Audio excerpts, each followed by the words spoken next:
Hi, today I'm going to make a chicken broth using a special ingredient. Now when you make a broth, your goal is to get a gelatinous, jello-y type of liquid. That is your final outcome. That is your goal to get. And in order to get that, you have to use a lot of cartilage bones for that. And so today's secret ingredient is chicken feet. Now I know you're going to say, ew, because that's probably the first response you get from anybody. But chicken feet have a lot of joints in them. And within those joints is where you're going to get a lot, is the cartilage, and that's where you're going to get your gelatin at. And our ancestors have used chicken feet for years. So I thought I would go ahead and make a chicken broth with it. So first, you purchase your already chicken feet. I do have chickens, but I don't use my chickens for food. I use them for eggs. So these are not my chickens. So I did purchase these. I got mine at an Asian restaurant or an Asian grocery store. And they already came, the skins removed. They do still have the nails. Nails are option to remove. Some people remove them because they think, you know, chicken feet are gross because chickens, you know, walk on their feet and they get all kinds of stuff in their nose. But when you purchase your already chicken feet, the skins should already be removed, which they are. Now I did find one that still has a skin on it, and I just wanted to show you that as a reference that the skins are removed. On the chicken feet, the skin will be yellow, and so here's the yellow here. You'll see that in a close-up photo. Now removing, like I said, removing the nails are optional, but they are very easy to remove. You can use a knife to remove them, and then all you do is just, now I wouldn't cut the joint, so just cut it at an angle to cut the nail off. Very easy to remove the nails. But FYI, the nails also are good for your broth. Now, if you know that Jello has a lot of product in there of the nails. So I am using 3 pounds of chicken feet, and I counted them up, and that's 19 feet. So that ended up being 3 pounds. I am not going to remove the nails. Another way to remove the nails would be just with your kitchen shears. And I just want to show you how easily it comes off. Like I said, do it at an angle is not to remove the joint. Just to remove the nails. Now when I purchased these chicken feet, they're very clean. Like I said, the skins are removed. And I rinsed them off really good. I rinsed them off very good prior to putting them into my pot. Now, I am not going to pre-boil, parboil my chicken feet because they're very clean and I don't want to lose any of the flavor. So on my recipe that I'm using, I'm going to use 3 pounds of chicken feet. I'm going to put that into my crock pot, and I'm using a crock pot. I'm also going to use celery, and I had some old celery in the fridge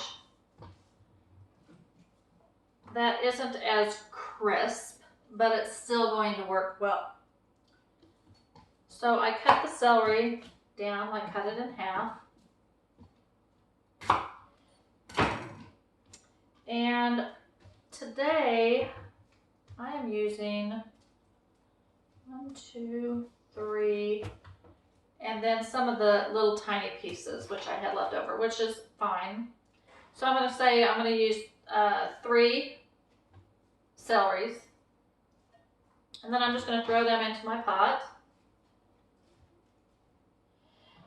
And I used an onion. I cut a whole onion in 4s. So I'm going to go ahead and throw that in my pot. And carrots. For my carrots, I would say use 2 to 3 carrots. The large size, but I have 4 carrots that I'm using just because they're tiny. Now on your carrots that you have, I like to slice them in half. I always feel like it gets gets more of the flavor out of the carrot. So I cut my carrots in half, lengthwise, and then just throw them in the pot. For the carrots, you can peel them to take the skin off or not. It's your preference.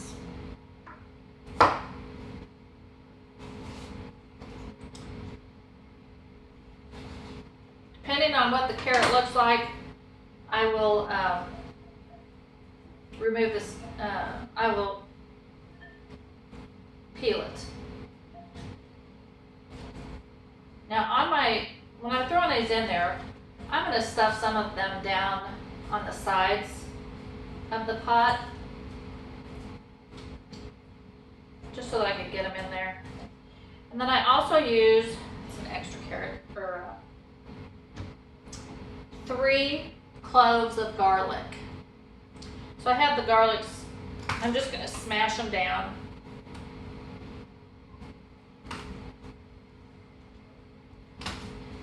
And then just throw these in.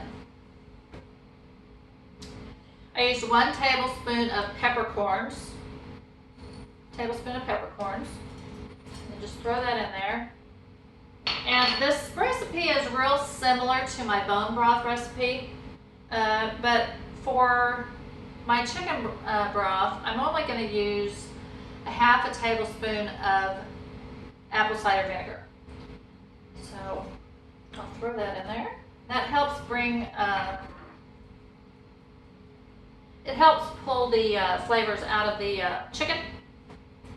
And then I have 8 cups of water.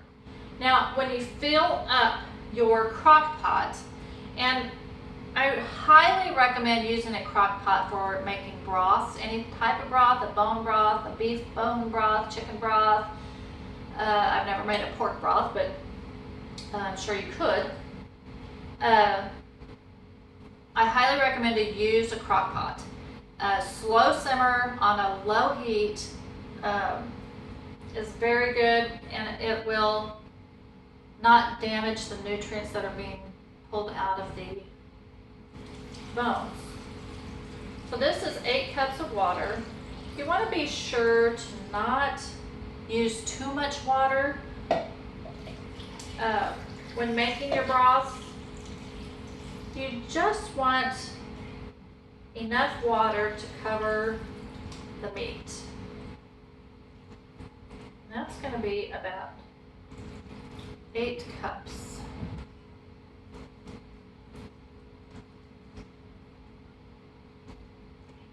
So you might want to push it down and make sure that it's just covered the bones. And it's okay if the vegetables are sticking up some. But I would make sure that the bones are covered. And I'm working with 8 cups of water today. So then I'm going to go ahead and put this onto the crock pot and cook that for 24 hours. And then I'll show you how it looks. Have a great day.